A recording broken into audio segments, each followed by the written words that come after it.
Hello everybody, I hope that you're all keeping well, observing the rules and being nice to one another. We're all concerned about our physical health at present. The current situation has us checking ourselves over for signs and symptoms of this coronavirus, or reading the news bulletins, or checking infection rates and all those sorts of things. Here at our virtual college, the safeguarding and counselling teams are also concerned about everybody's mental health as we deal with these difficult circumstances that have been imposed on us.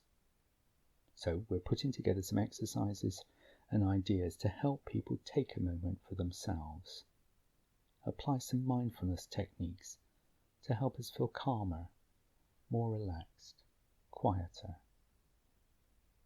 So, welcome to our first podcast. We're hoping to produce a series of these whilst we're not in the college building, with a range of different ideas and exercises, so that there will hopefully be something for everybody in the series. Today I have a breathing exercise that I want to share with you, but before I do, I also want to share a little story with you. I want to introduce you to some of my Nan's wisdom. But first, I want to explain why I've been thinking about her recently. Nan was born back in 1895, which means that in 1918 she was 23. She and Gramp had not long been married. They were trying for a baby. I mention 1918 because that was the start of the devastating flu pandemic that the current COVID-19 pandemic has been likened to. Nan and Gramp survived, despite being in the age group most affected by the pandemic, and knowing people who did die in and around their Somerset hometown. Nan survived. And survived well. She lived until she was 93. During my childhood, if ever I was unwell or unable to go to school, I would be taken over to Nan's for the day, where she would wrap me up and feed me homemade soup, homemade cakes, and blackcurrant tea. And she'd tell me stories of the past, including stories of the flu epidemic of 1918. This also included her insistence on me washing my hands all the time, before eating, after the loo, with warnings about infectious diseases. Another parallel with today's situation. So this is why Nan has been in my thoughts recently, and why I always take her wisdom seriously. I was very lucky. Nan lived until I was well into my adult years. And one of the ways in which she showed her love for me was sharing the wisdom she had gathered through the years. Across 2 world wars, across the battle for women's suffrage, across the world getting smaller because international communication and travel were taking off, across the dawn of the technological age, and across many health crises and advances, including the flu pandemic of 1918. The particular bit of Nan wisdom that I want to share today is very simple, but it is one of the things that she would remind me of in many different situations. If I was getting stressed, if I was getting angry, if she could see that I was getting upset, if I'd fallen out with my older brother, if I was getting overexcited or anxious, Nan would quietly say, "Take a deep breath, my son. Take a deep breath, my son." And I still do. In many situations, I take a deep breath, my son. Years later, at a professional workshop on meditation and mindfulness, a very expensive workshop I might add, I had to smile when it dawned on me that the central message of the workshop was summed up by those 6 words of my nan's. Take a deep breath, my son. So, I invite you to take a few deep breaths with me now. Really fill your lungs, and then really empty your lungs. Never hold your breath. Find your own rhythm, but take a slow, long breath in and a slow, long breath out. Fill your lungs. Empty your lungs. Use your tummy muscles to pull the air into your chest and then push it out again. Really fill your lungs and really empty your lungs.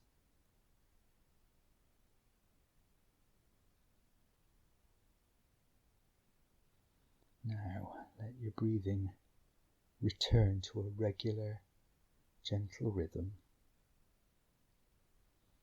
The science behind Nan's wisdom is quite simple. When the body is put under pressure, the breathing is one of the first things to be affected. Our breathing often becomes shallow, sometimes using as little as 10% of our lung capacity. As we face a stressful situation, as the body prepares for fight or flight, the parasympathetic nervous system kicks in, and body chemicals like adrenaline and cortisol. These are things that are not within our conscious awareness. We don't think about these things. We don't think, oh, I need a bit of adrenaline. But we can take our breathing back into our conscious awareness by taking a deep breath, my son. Okay. Another way in which we can use our breath is to focus on our natural, steady, rhythmic breathing to calm and quiet us, in the same way that mindfulness practitioners or people who meditate do. So I've got an exercise that I'd like to talk you through. If you can find a place or time that is nice and quiet for you. Now, I know that under the current circumstances that might be difficult. It is only a short exercise, just a couple of minutes. So perhaps your bedroom or in the garden or maybe a local park if you're observing social distancing rules. Or perhaps the timing is important for you. Perhaps it would be easier early in the morning or late at night. Or maybe when you're in the bath. Whatever works for you. Quiet time and place for you. And then I want you to get yourself into a comfortable position, either sitting or lying down. And then just take a moment to check that you're as comfortable as you possibly can be. Maybe shift that shoulder or stretch that leg. You might want to close your eyes. You might want to keep them open. But if you keep your eyes open, let your focus soften so that nothing distracts you. I want you to focus on my voice as I talk you through the exercise.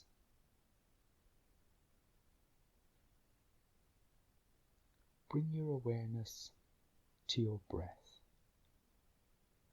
Feel the breath come into the body. Feel the breath leave the body. That's it. Just feel the breath. You are breathing. You know that you are breathing. You are feeling the breath entering and leaving the body. Doesn't mean deep breathing or forcing your breath or trying to feel something special. Simply breathe and be fully aware of your breathing. Being mindful of breathing isn't the same as thinking about your breath or wondering if you're doing it right. A simple, complete awareness of each breath in and each breath out as it happens. When the mind wanders, and it will, just keep returning to the breath. Stay with the full in-breath as it comes in, and the full out-breath as it goes out. Keeping your mind open and free for just this in-breath and just this out-breath. Moment by moment, breath by breath.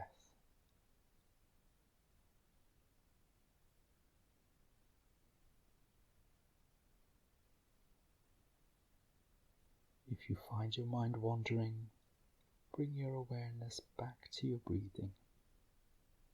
In and out, in and out.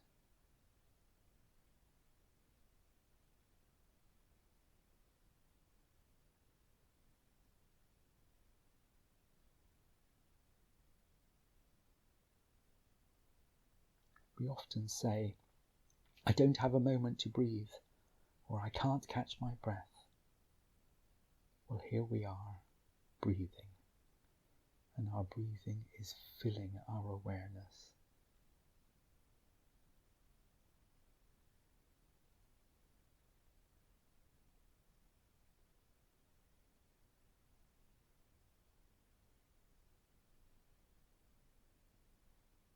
This is a practice that you can do at any time when you need a moment of stillness, or we want to bring some mindfulness to a situation. Focus on our breathing. It's always with us, in and out, reminding us to live each and every moment. Stay focused on your breathing for just a little longer.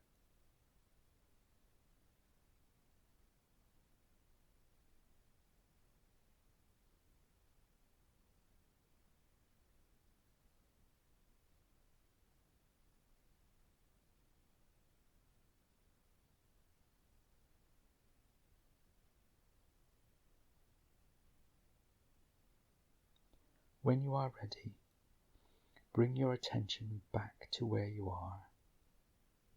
Just look at the things around you. Take a moment to become familiar again with where you are. You might want to give yourself a proper moment and put me on pause for a little while.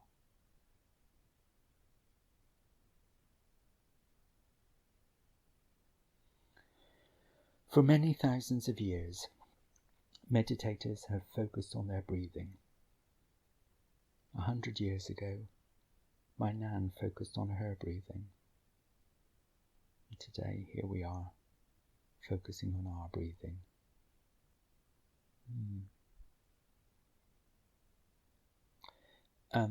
There are lots of websites and apps out there that can help us with our breathing. If you put breathing exercises into any search engine, it will come up with loads. One of the ones that I like is a very simple app that I found in the App Store called The Breathing Zone, and downloaded it onto an Android phone, and it works very well there. Just a very simple graphic and just encouragement to take a moment and to enjoy our breath. But there are plenty out there. If there's anything that we can help with during these weird times of isolation and concerns about the virus, please get in contact. Both the safeguarding and counselling teams are working remotely and want to be of support where we can. Details of how to contact us are on the Doncaster College and North Lindsey College websites. I hope that you found this useful and that you will consider your breathing when you're feeling anxious or stressed. I'll be back with some more ideas soon, and hope that you'll listen again. Thank you. Until then, stay safe and well.